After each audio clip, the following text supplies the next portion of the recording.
Assalamualaikum warahmatullahi wabarakatuh. Pada video kali ini kami akan memaparkan hasil diskusi kelompok kami pada program bimbingan teknis guru informatika dengan tema berpikir komputasional yang terintegrasi dengan analisis data. Perkenalkan kami dari kelompok 4, ada Ibu Nur Anissa, Ibu Suhartini, saya sendiri Kasbudin, Bapak Nur Rahman Aksat, Ibu Yeti Mustamin Maparimang, dan Ibu Winda Utami. Pada video kali ini kami akan memaparkan hasil kerja kelompok kami pada tugas ketiga, analisis data timbulan sampah. Deskripsi kasus setelah mengunduh data dari CPSN, kemudian memilih satu tahun dari dua provinsi berbeda untuk kemudian diolah. Data timbulan sampah tersebut kemudian diolah dengan beberapa pertanyaan berikut. Yang pertama, berapa jumlah total timbulan sampah tahunan di setiap provinsi? Kemudian yang kedua, berapa rata-rata total timbulan sampah tahunan dari setiap provinsi?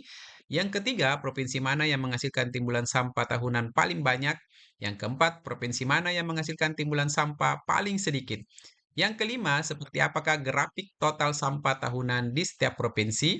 Dan yang keenam, tampilan kategorisasi dan visualisasi rata-rata timbulan sampah tahunan di setiap provinsi untuk seluruh tahun dengan ketentuan. 1.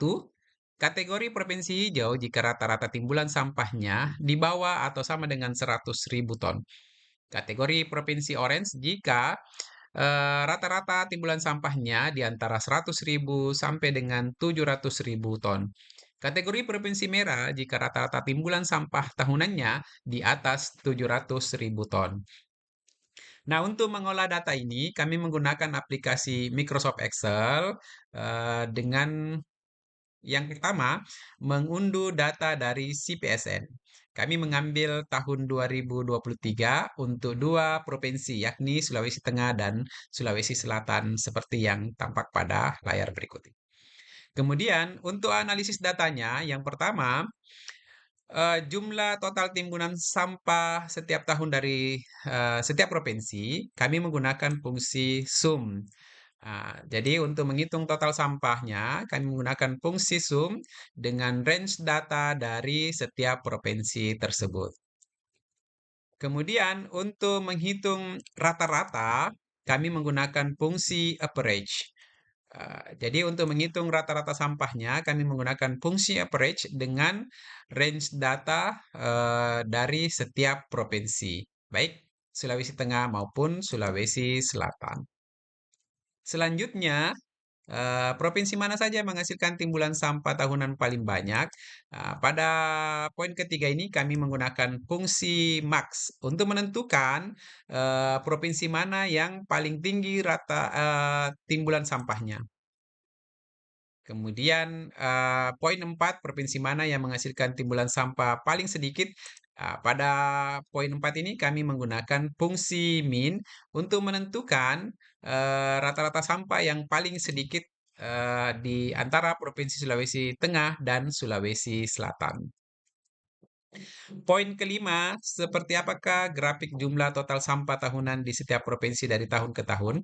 Nah, di bawah ini kami menampilkan grafik jumlah total sampah di tahun 2023 dari Provinsi Sulawesi Tengah dan Provinsi Sulawesi Selatan.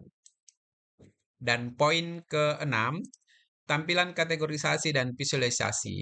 Nah, pada poin ke-6 ini kami menggunakan fungsi conditional formatting untuk menampilkan visualisasi rata-rata dengan menggunakan blok warna seperti pada kategori yang telah ditetapkan.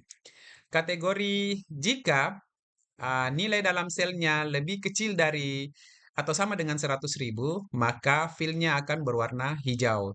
Kemudian, jika nilai di dalam sel tersebut berada di antara 100.000 hingga 700.000, maka filenya akan berwarna orange. Dan jika berada di atas 700.000, maka filenya akan berwarna merah secara otomatis. Demikian presentasi dari kelompok 4 terkait tugas LKK 3 berpikir komputasional yang terintegrasi dengan analisis data.